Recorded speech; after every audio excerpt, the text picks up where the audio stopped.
So having looked at the various vessels between the Epic of Gilgamesh and also the Bible, and considered the different animals that are represented in those two texts, we now come to the family that was saved on these particular vessels. And one person has already been mentioned, Utnapishtim, in prior videos.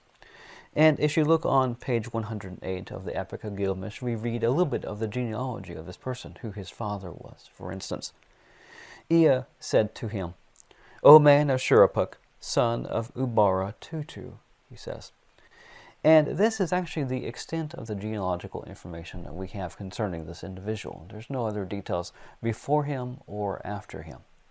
But we do look on page 109 and find that it seems that his family was saved from this particular flood, and that he perhaps may have had sons and their wives as well, because he does refer to "my kin" at one point on page 109. The text says, "I loaded into her all that I had of gold and of living things, my family, my kin, the beasts of the field, both wild and tame, and all the craftsmen." So in some regard, it has some similarities, just not very many details. But it also has the addition of the craftsmen. And if you continue on into page 110, there's an additional person who is on the boat as well. It tells us, "All was now complete, the battening and the caulking, so I handed the tiller to Puzur-Amurri, the steersman, with the navigation and the care of the whole boat." So the Epic of Gilgamesh has these individuals that are referred to in its text that are not found in the Genesis record. But the thing is as soon as these people appear in the text, they vanish as well. Because the author of the Epic of Gilgamesh is not concerned whatsoever about genealogies and things like that. It's focused on the fact that Gilgamesh is seeking to know about eternal life, and he knows that Utnapishtim is the only one who has eternal life, the one that was given eternal life by the gods, supposedly. And so whenever you come to the end of this flood account on page 113, it has it where one of the gods, Enlil, who is the god who desired to bring down the flood on the world, he speaks to Utnapishtim and his wife, and he gives them eternal life. It says on page 113, "Then Enlil went up into the boat. He took me by the hand and my wife, and made us enter the boat and kneel down on either side, he standing between us. He touched our foreheads to bless us, saying, 'In time past, Utnapishtim was a mortal man. Henceforth he and his wife shall live in the distance at the mouth of the rivers.' Thus it was that the gods took me and placed me here to live in the distance at the mouth of the rivers." So that is what we have about the family, or the individuals that were saved from the destruction of the flood, at least in the Epic of Gilgamesh.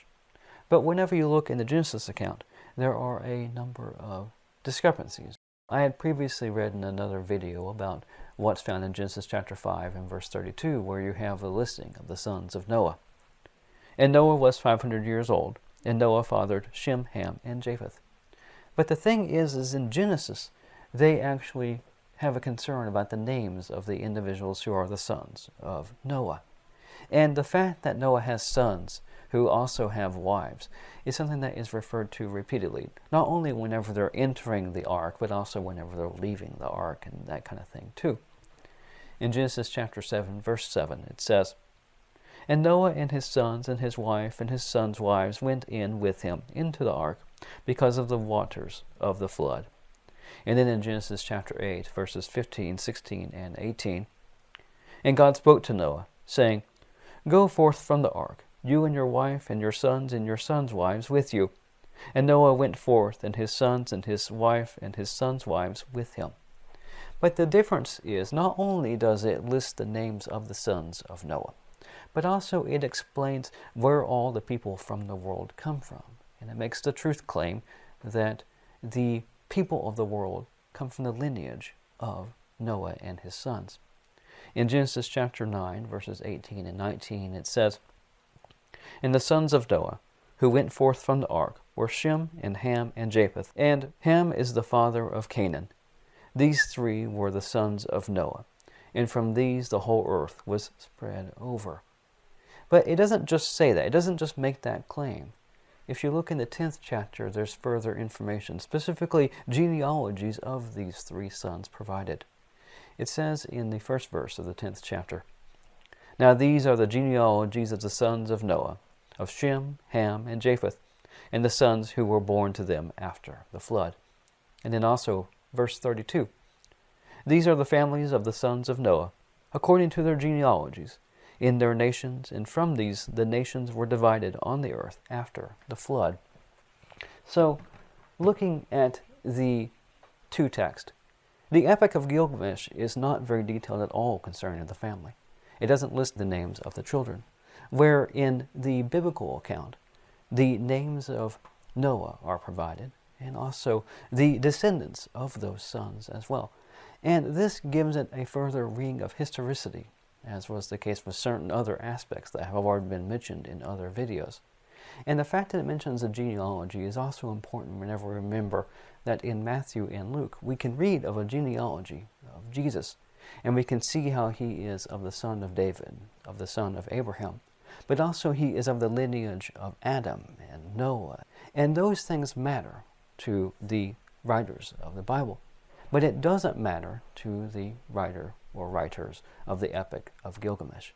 And I think that is one reason why we would affirm the biblical record of the flood and reject what we find in the Epic of Gilgamesh. So next time we will take a look at the flood itself and how it is presented in both of the texts and see how they compare and whether or not they're similar or really quite different. Thank you very much.